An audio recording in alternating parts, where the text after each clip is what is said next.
j'ai une interface audio, donc je sais pas si ça fonctionne. Voilà. Ça c'est pas assez long. Ça c'est pour streamer? Oui. Et vous n'avez pas l'adaptateur pour mettre sur le casque? Non, pas du tout. Ça tient à ça. Et je peux pas utiliser entrée. C'est juste accélère.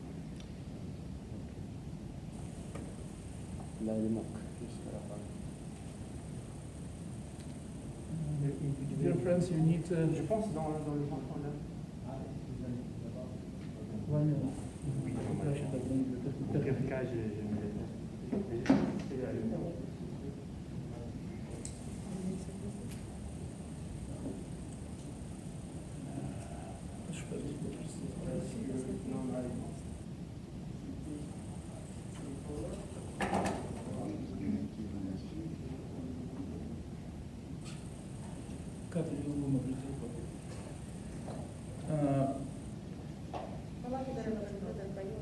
Yes, I would like to apologize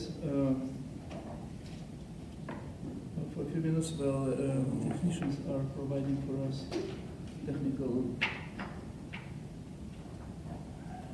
technical equipment just from the end of the room.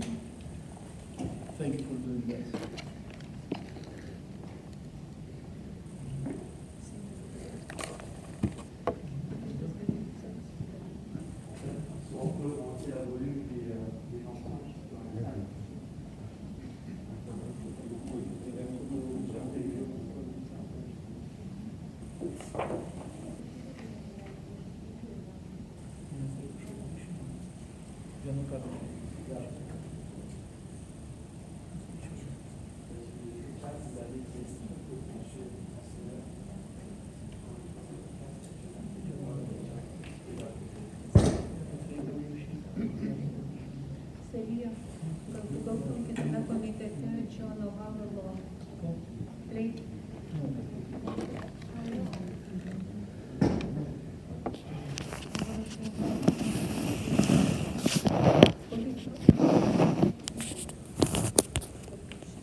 I'm coming to join you. Yes, let us. Highly welcome. Thank you.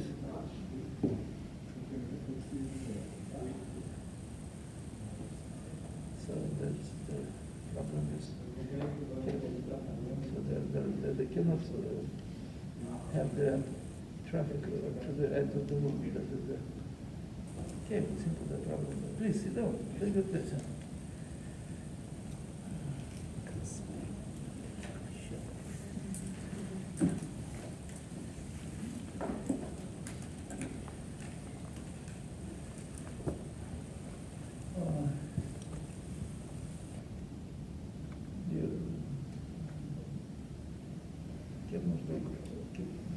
Тридцать минут. 20 minutes. You have to wait a little bit for connection for the sound.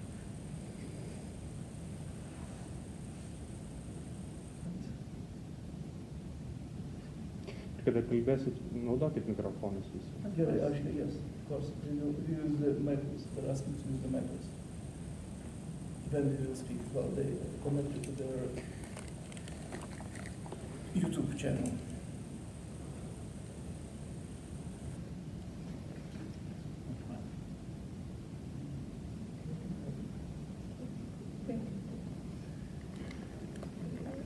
Lisa, your channel is working?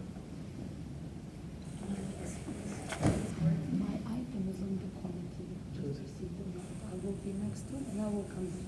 Thank you. Thank you so much. Thank you.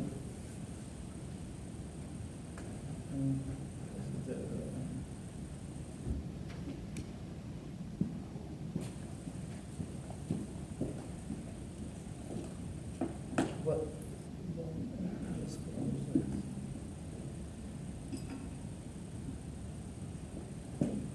You've been banned from Russia, haven't you? Me too. We are both on the blacklist.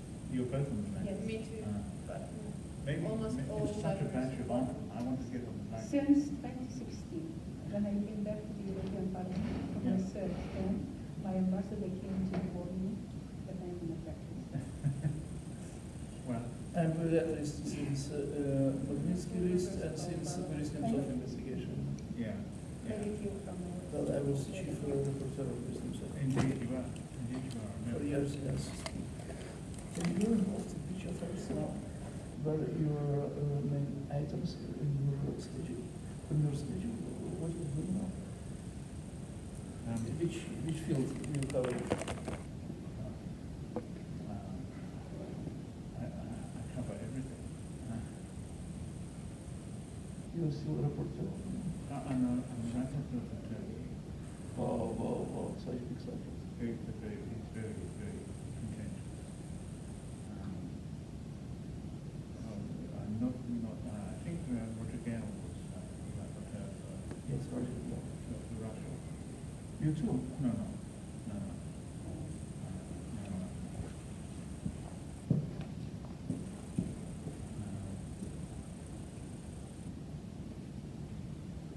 Ну, я можу судити.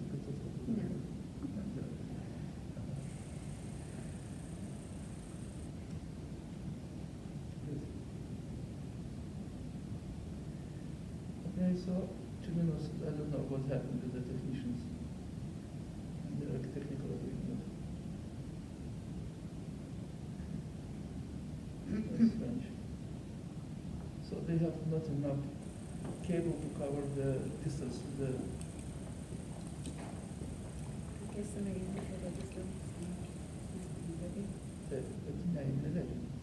Tai galime pradėti, bet tada garsiau kalbėkite visi, gerai? Bet vėliau prijungsite kabelį kartu dabar. Sistema visa sudėtinga labai. Ja.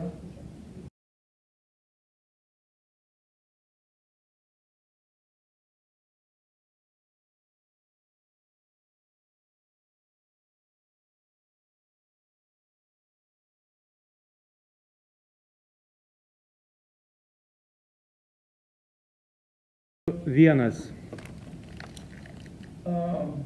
Ladies and gentlemen, dear fellow members of Parliamentary Assembly, dear colleagues, today we're just coming for few remarks will be created here on this round table discussion about last parliamentary national elections in Russian Federation. And we just took the responsibilities on our side, looking to our serious attitude to the democracy in Russia, to remembering the 90s, remembering our beginning of the Russia way to back to democracy after Soviet Union collapse, and our political will to keep doors open for Russian about democracy will be done and the human rights standards will be fulfilled. So being based on such set of values, having Russia in front of us, like permanent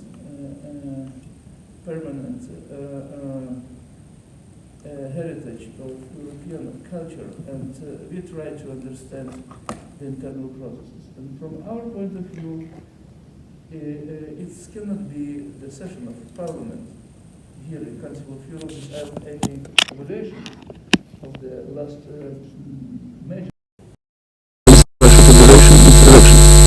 For that reason, we just observed parliamentary elections assessment statement by our few colleagues, and we have some opinion about that, and we will tell later our reaction. And now I was extremely worried. I don't know about my colleagues here, when Google and Apple have declared that they will not fulfill their obligation to Russian citizens and will not keep Navalny live channel inside of their YouTube providers. So we will sign an appeal to the owners of these keepers of biggest YouTubes in the world, and if we will let totalitarian regimes to influence world platforms for free opinion in China, in Russia, we will support the captive shape of the population of those mentioned countries, especially Belarus and other dictatorships, and then we will not have any perspective, any space for future exchanges of view and dignity of those citizens, and we still have civil society in those countries will be supported. For that reason, and our great attitude to the Russian rights to be in the future to have their opinion, to have their party system. We just assembled here to say so our observation, what we have after last elections. And of course, the other people who participated inside during those elections have more to say, but we have right to say, being elected members of parliament from all fractions here in a parliamentary assembly. And don't forget that this time it was absolutely observer for many organizations were excluded to enter Russia Federation and to observe the election on the ground. We have no absolutely statements about the shape of current elections from ODIHR. We have no statement from OSCE, and we have actually no statement by Council of Europe, excluding this small assessment mission, who have no possibility to go to and to have collect broader material. For that reason, I would like to open the floor with my dear colleague, signatory of the Act of Independence of Lithuania and Vice President of Council of Europe Parliamentary Assembly, Laimos Andrikienės. Laima, please, the floor is open. Thank you very much, dear Mr. Zingerio, dear colleague Emanuelis. Allow me to start by saying that the elections to the State Duma held in the Russian Federation on the 17th, 18th, 19th of September took place in the context of restrictions on civil and political rights. Elections were neither free nor fair.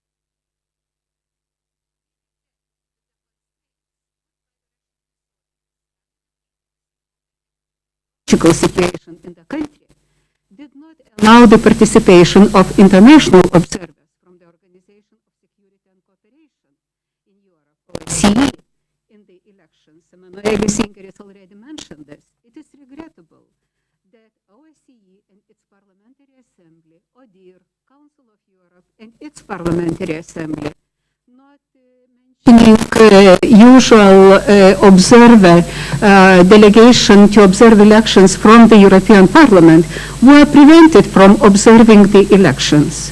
That was one of the reasons why PACE decided to send election assessment mission and not election observation mission as usually. Moreover, the holding of elections in the Crimean Peninsula, as well as holding elections in the de facto Russian-occupied Luhansk and Donetsk regions of Ukraine, are grave infringements of the international law. Using this opportunity, I call on Russian Federation and its authorities to end illegal annexation of Crimean Peninsula and brutal violations of the rights of Crimean Tatars. Arbitrary arrests and detentions are not acceptable at all. In my capacity as the Vice President of PACE, I call upon the Russian Federation to grant for the unrestricted access of international and regional human rights monitoring mechanisms to the Autonomous Republic of Crimea and the city of Sevastopol, illegally annexed by the Russian Federation. And last but not least, PACE is to give its assessment of the so-called elections in Russia. And to my mind, it is not just assessment of the elections, but much more. The credibility of PACE, which stands for democracy, human rights, and the rule of law, is at stake. Thank you.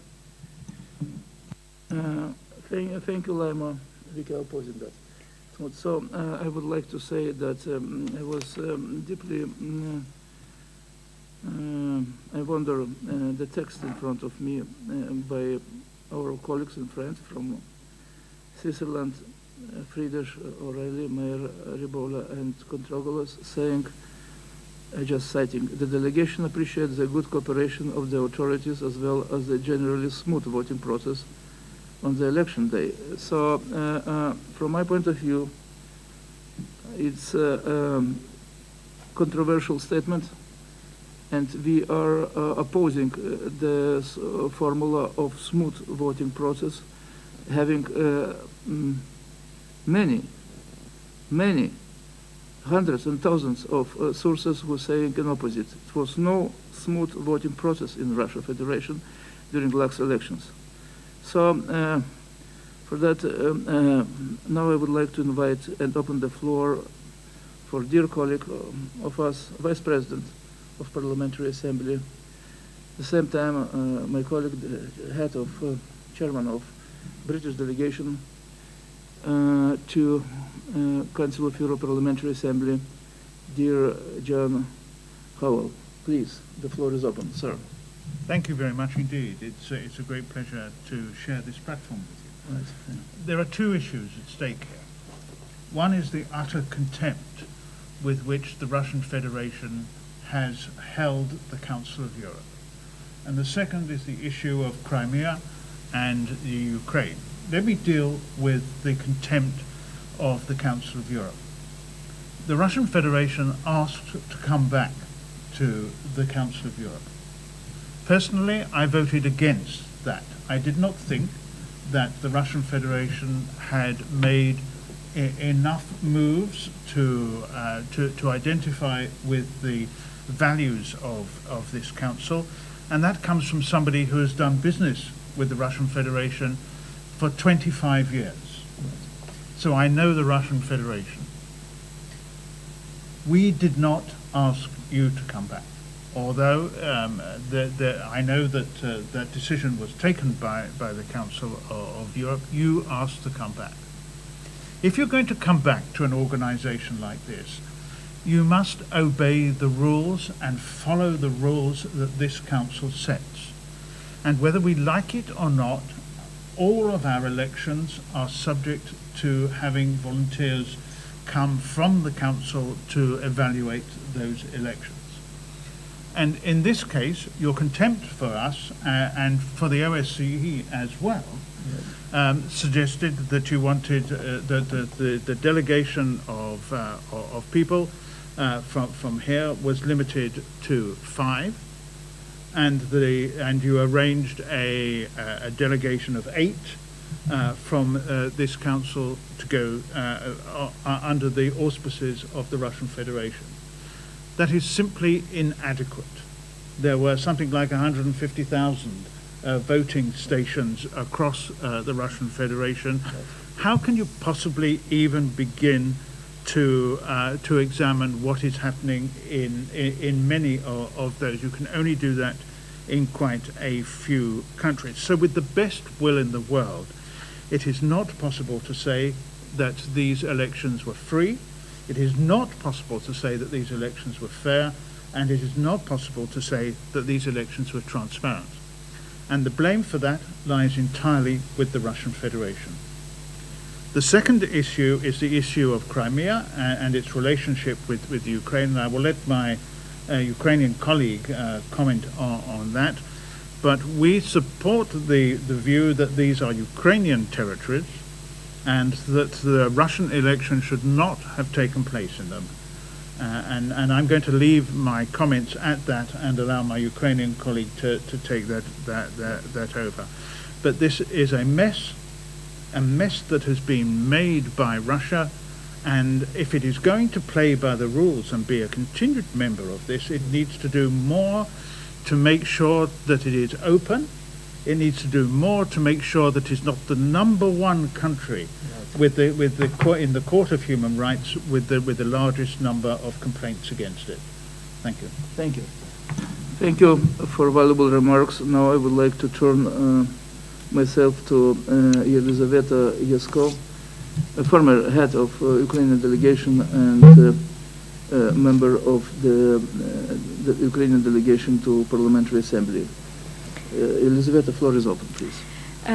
Thank you very much. Let me start for thanking everyone who is now here with me by having an active stance on the issue of Russian elections. For me, as Ukrainian and for European, that's essential to highlight the voice of absolutely not legitimate and elections with lots of injustices that happened recently in Russia and also in occupied territories of Ukraine, in Crimea and in Donbass.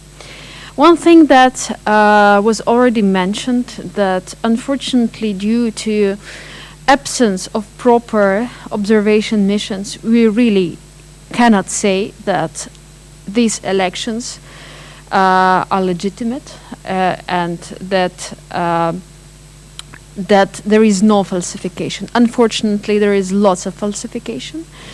And something that is very painful for Ukraine, and we recently, a week ago, adopted an address in our parliament to the parliaments of different countries about non-acceptance of results of Russian elections, because as already my colleagues said, unfortunately the votes from Crimea and from Donbass were counted as the votes that could elect Russian officials.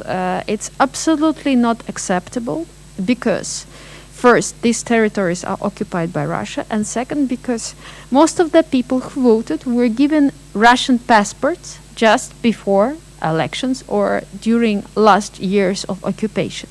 That is a forced also migration.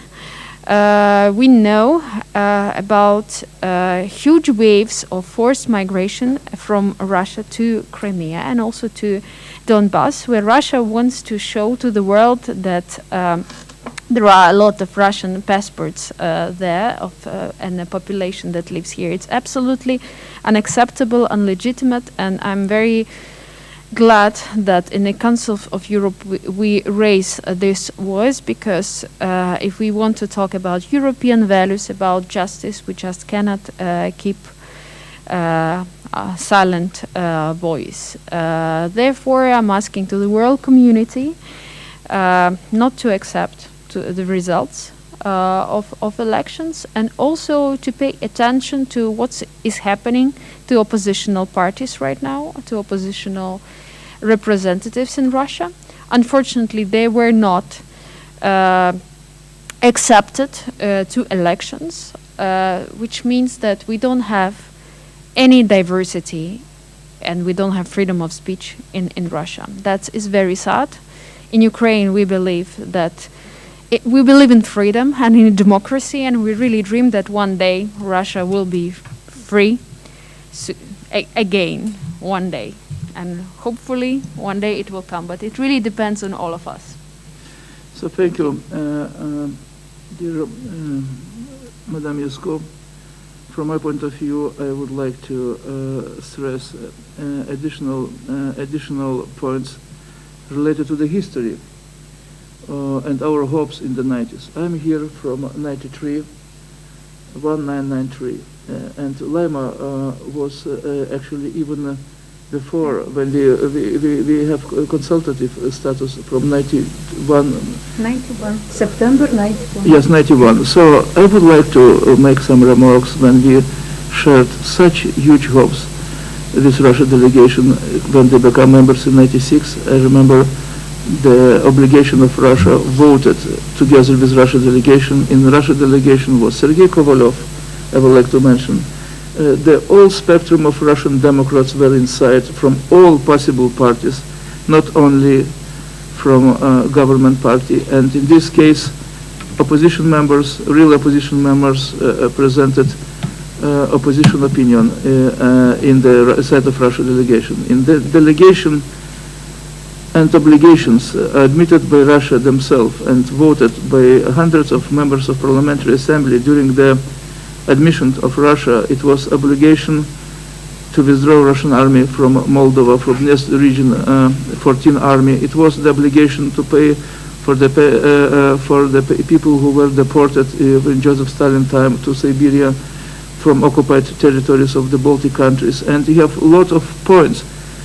Until now, actually, looking to the points raised by the famous resolution Russia aggression against Ukraine, 2014, and other points raised in the all possible resolutions, no one point was fulfilled and implemented. From our point of view, we would like to understand what is the sense of Russia presence in the Parliamentary Assembly when the obligations are not implemented. So in this case, I would like to come back to the key points. The key points related to the Russia elections and to political prisoners. We are asking Russia Federation.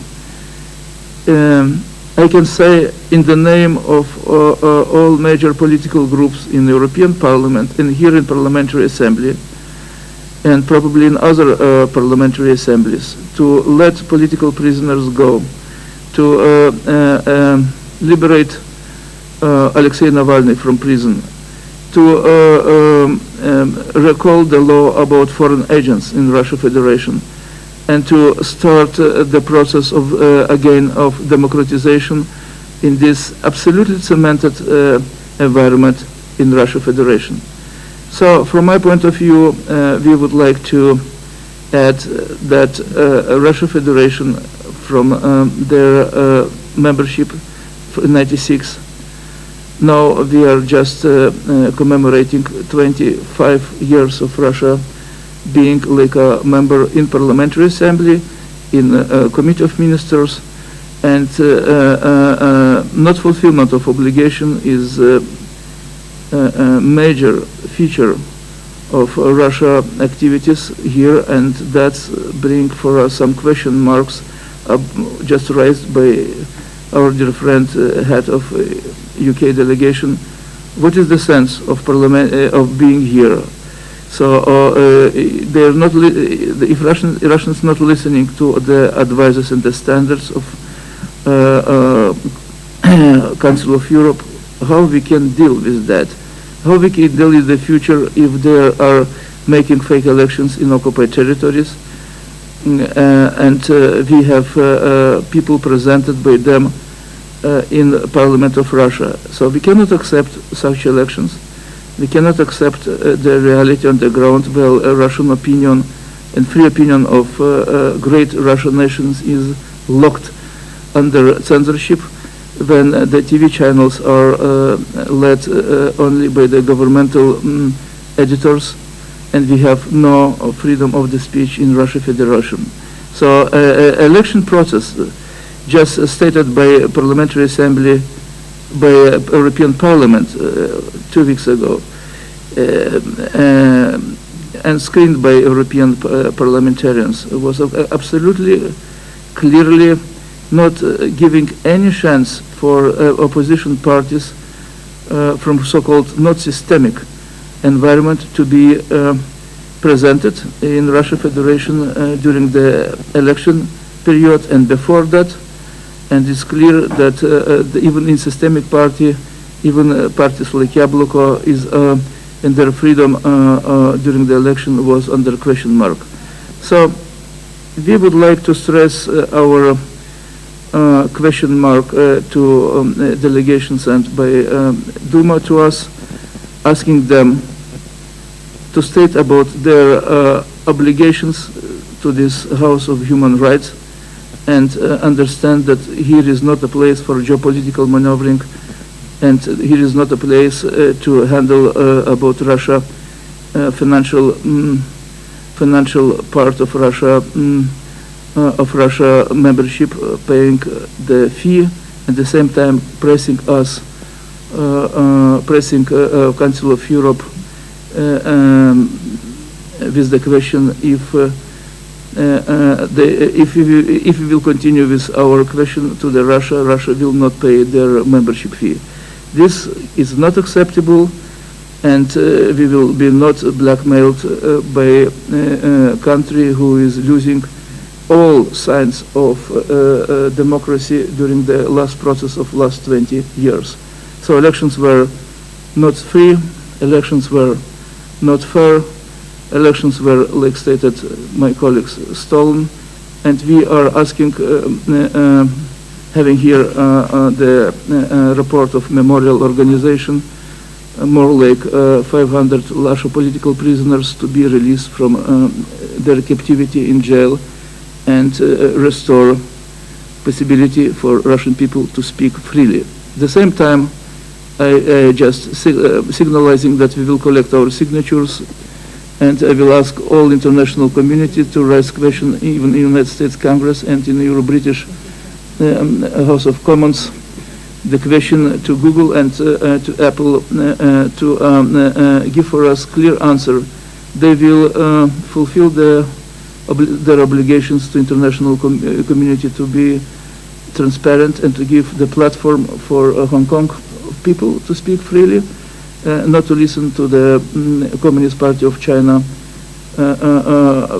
pressure, everyday pressure to close down the freedom fighters in Hong Kong, and at the same time they demonstrated that they are narrowing the access to Navalny Live channel, major YouTube channel, free channel in Moscow, to have an access through Apple and Google Google platforms. At the same time, I would like to say to you that we have here next to us man who Elizaveta has some additional remarks and would like to pass the floor. Dear colleague and friend Elizaveta Yasko, please. Yeah, thank you. Just one very important remarks about the political prisoners and that kidnappings that are taking place now in Crimea. That unfortunately the numbers don't decrease, they only increase.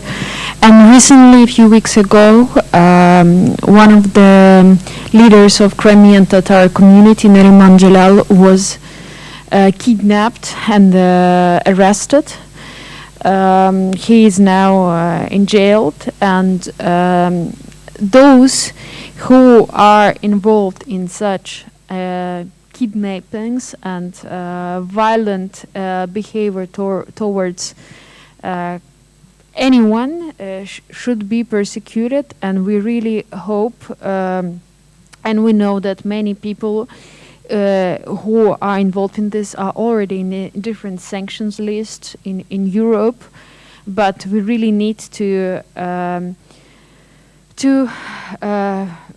look at the sanctions list and to update them, because those who commit such crimes and they illegally arrest, kidnap people, of course they must be in sanctions list. And another remark that I want to add is that those who are so-called elected from Crimea right now,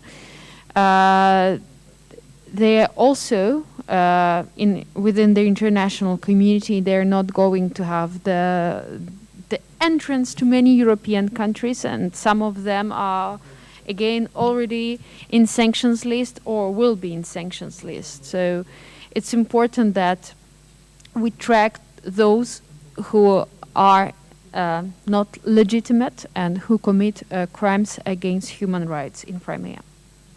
Thank you. I would like to ask my British colleagues and long-standing senior member of British Parliament, John Howell, to comment the issue related to the decision of biggest internet platform in the world, Google and Apple, to serve Kremlin and Chinese requests to exclude biggest democratic channels during the last election in Russia and before in Hong Kong, please. We all have a problem with social media. They play a very varied role in our societies, but we would not be without them. They provide a very, very firm democratic basis for us going forward. And so a country that ignores what social media and news channels can provide is clearly giving a firm view that it is hiding something. And that just goes to the heart of what I said earlier, that the Russian Federation is treating this organization with contempt, and it is treating the world with contempt. If it wants to show that these elections were free and fair and transparent, it knows exactly what it can do. It needs to free up the access of people to gain these channels, and to provide a very good indication of what will occur in that country. So we cannot let biggest channel providers like Apple and Google to exclude free talking TV YouTube channels from Hong Kong and from Russia. And that is clear that we will appeal to Congress of the United States with the question to have a special hearing with those major companies. At the same time, I would like to say that Sergei Shpilkin, mathematician expert, estimate that the total number of fraudulent votes for United Russia was like 14 million. Actually, and many major districts were won by United Russia with knife-edge margin on the background of widespread fraud. So, especially so-called electoral voting, especially in Moscow, was used. The experts are saying, especially for the case of making fraud during last day, the Russians used the work of Brosy. So I am very proud to announce you that among all representatives of all parties in Parliamentary Assembly, here we have the same representative of Democratic Party, Yabloko, but at the same time a long-standing freedom fighter, known for all of us, the man who was twice endangering his life in absolutely foggy circumstances in Moscow, poisoned, simply using the, and was on the brink of his life and death. And I'm so proud to introduce Vladimir Karamurza, who was a good friend of Boris Nemtsov and assassinated in the front of Kremlin more like 6 years ago. And I would like to ask you, Vladimir, the floor is open. We just try to do our best from the side, do that from inside, please. Thank you so much, Mr. Zingeris, and I want to thank, first of all, Vice President Andrikienės and Emanuelio Zingerio, who is also the Vice Chair of the, thank you so much, Mr. Howell, who's also Vice Chair of the Human Rights and Legal Affairs Committee, for hosting this important conversation. Good to see you. This year marked 25 years since my country, Russia, took its place here in the Council of Europe, since the Russian flag was raised among other European flags in front of this building. And there was once a time when our country had a real parliamentary delegation here in the Assembly, just like other countries represented here. There was a time when our delegation ranged from Gennady Zyuganov of the Communist Party to Sergei Kovalyov, a prominent dissident human rights defender, former political prisoner. And when, just like among most other countries represented here in the Parliamentary Assembly of the Council of Europe, there were actually real debates, real disagreements, real opinions among Russian parliamentarians who represented our country here. And I very much look forward to the day when duly elected, democratically elected representatives of the Russian people take their rightful places once again here in the Parliamentary Assembly of the Council of Europe. Unfortunately, this is not going to happen this coming January, simply because our country does not have duly elected, democratically elected parliamentarians, democratically elected representatives. What happened in Russia the weekend before last can be called many things, but it can certainly not be called an election.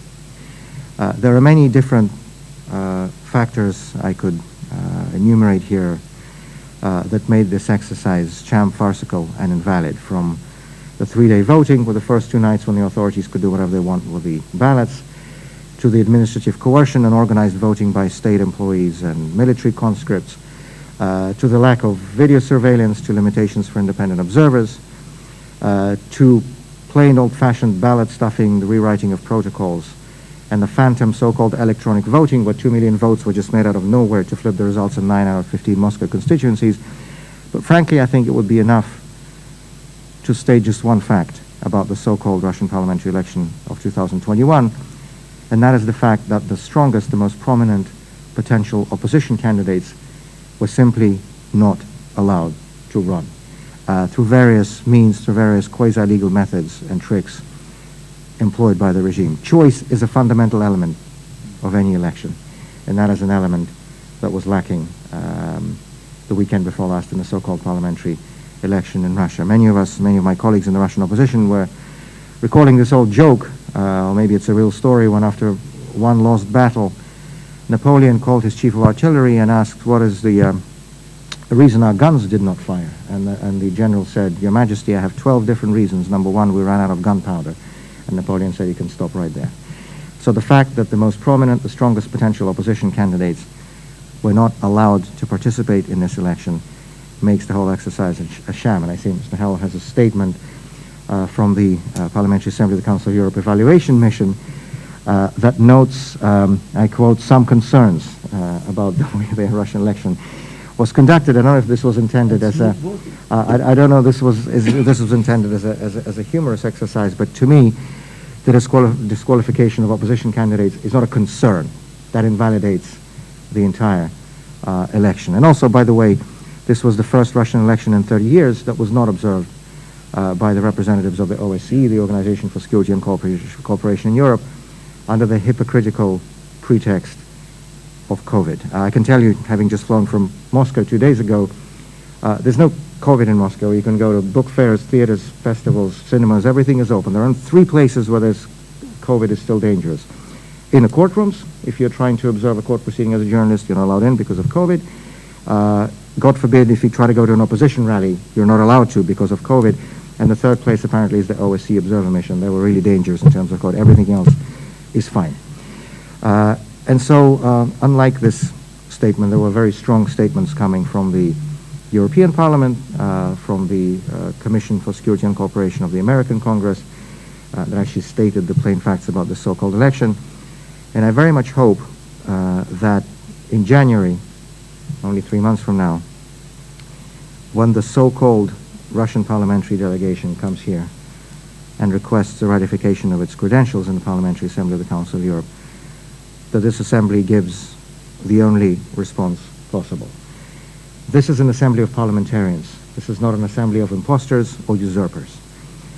And once again, I very much look forward to the day when duly elected democratic Russian parliamentarians take their rightful places in this assembly. Russia belongs in the Council of Europe. Russia is a European country.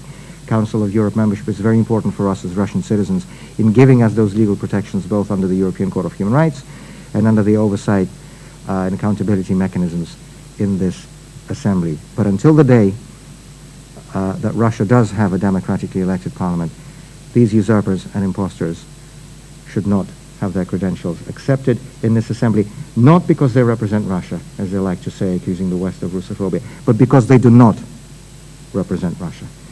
And until that day when we have a real parliament, those seats should be left empty. Once again, I want to thank very much colleagues from Lithuania, Ukraine, and the United Kingdom for putting together this conversation today. I look forward to continuing this dialogue going forward. Thank you so much. On the end of our overview and our assessment and our trying to evaluate being from all fractions, I would like to remind you that we are from all fractions, so mostly fractions of Parliamentary Assembly. I would like to ask you, Vladimir,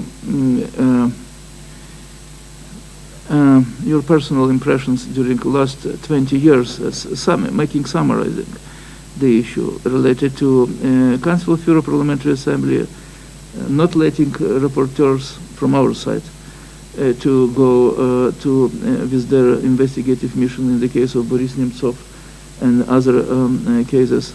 So, in general, your few words about last 20 years and narrowing the democratic platform in Russia Federation like a long-standing part of the democratic society in Russia. You have a voice, and last, of course, you have your personal experience. You spent nights during the elections in Moscow observing what is possible was to observe, and you saw the narrowing path, taking out the voice of mass media when you have only TV stations belonging to state and to Kremlin, and you have narrowing voice of all spectrum of Russian Democrats during last years, and not having the possibility to have an access to the broader audience before elections and during the elections. Please.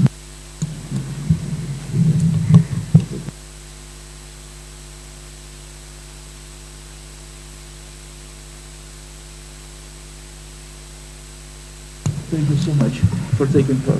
Thanks. Several important points. I'll focus on two issues Mr. Zinger has raised. First, on the issue of reciprocity. There are at least 4 members of the current Russian delegation to the Parliamentary Assembly of the Council of Europe that have been placed under European Union sanctions, that are not, formally speaking, allowed to come here on French territory, but they are allowed under this Convention on Privileges and Immunities that grants Council of Europe officials and parliamentarians in the exercise of their duties the right to waiver from these sanctions measures. But to me, the key concept in the diplomatic relations generally, certainly when it comes to membership in international organizations, is the concept of reciprocity. And in my understanding, if those sanctioned Russian officials are allowed to come here as part of the Council of Europe duties, then so also officers and parliamentarians of the Council of Europe should be given waiver from any sanctions mechanism to be able to go to Russia. We have seen this principle violated time after time from the Kremlin side only. We still see Mr. Slutsky and others being able to freely come here, but when Emanuelio Zingerio is in his capacity as rapporteur of this assembly for the investigation into the assassination of Boris Nemtsov, tried to get permission to go to Russia on a fact-finding mission, he was denied an opportunity to do so. When Jacques Maire who leads the Liberal group in this assembly, requested a fact-finding visit to Russia in his capacity as special rapporteur on the poisoning of Alexei Navalny. He was denied permission to do so. And one very important test is going to come in the next few days. Yesterday, the committee that is being vice-chaired by Mr. Zingerio, the Legal Affairs and Human Rights Committee, has unanimously adopted an official request for a fact-finding mission to Russia by Suna Eversdottir, who is the special rapporteur of the Parliamentary Assembly of the Council of Europe for the issue of political prisoners in the Russian Federation, of whom we now have nearly 400 people as recognized by human rights groups under the Council of Europe criteria. I think one of the most important tests in terms of the adherence of the current Russian government to its Council of Europe obligations will come in the response to Ms. Eversdottir's request, which we will hopefully hear about in the next few days. Hopefully we won't get the same response as Mr. Zinger's got when he had his letter returned back in 2017 with a postal stamp from the Russian Postal Service of the address of the Russian Parliament building was not found. And on the election itself, I'm perhaps one of the few people in Russia who actually saw the results of the honest vote count from the recent so-called parliamentary election. Not an honest election, I want to stress, because when most opposition candidates are not allowed to run, it cannot be an honest election in any case. But at least an honest vote count among those who are allowed to participate in the ballot. My electoral precinct in central Moscow, in the Moskva-Rechi district on Bolshaya Ardinka Street, is one of the few electoral precincts in the country that actually are known to report votes honestly. For example, in 2013, during the Moscow mayoral election, my precinct was officially won by Alexei Navalny. So I could trust going in to observe the count after I voted myself the Sunday before last to stay overnight to see these ballots being counted. I knew that I would get a small glimpse into the actual sentiments of Russian voters, again, among that constrained list that was presented on the ballot. And I can report the official results from my voting precinct as follows. The top three vote getters were the Communist Party with 27%, Putin's United Russia with 20%, and Yabloko, the only pro-democracy opposition party allowed to contest this election, in third place with 19% of the vote. That's the actual result of an honest vote count, if not an honest election. And on the individual ballot part, the candidate from Yabloko, Sergei Mitrokhin, won handily against the pro-Putin candidate by 35% to 14%. The results were mirrored in many ways around Moscow, and so by the morning after the election, in 9 of the 15 Moscow constituencies, opposition candidates were leading against the Putin candidates.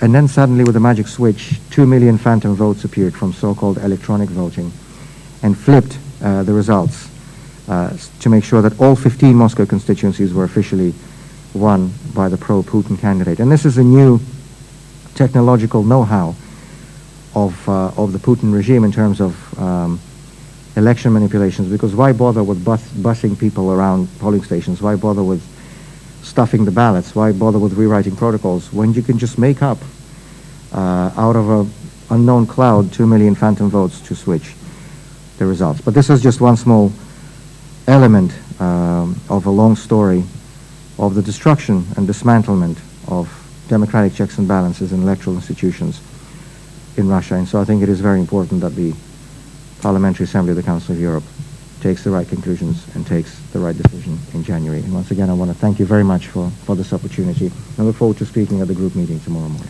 Yes, thank you. Thank you, Vladimir, for attending our Parliamentary Assembly session. Thank you for speaking loudly during the meetings of our fractions. Just happened in Liberal fraction and tomorrow in the APP fraction. Thank you. And we just taking care the responsibility on our shoulder for your personal health.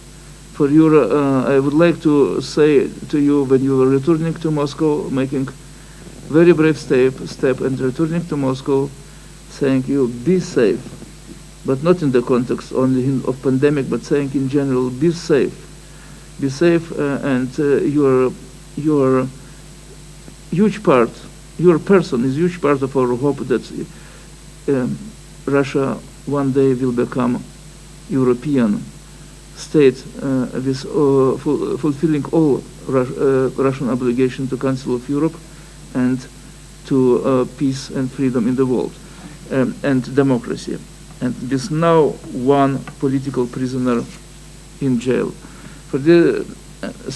And I would like to conclude that, and I would like to say thank you for every participant, for attendance, and thank you so much for taking care about real shape of freedom in Russia Federation. Thank you so much.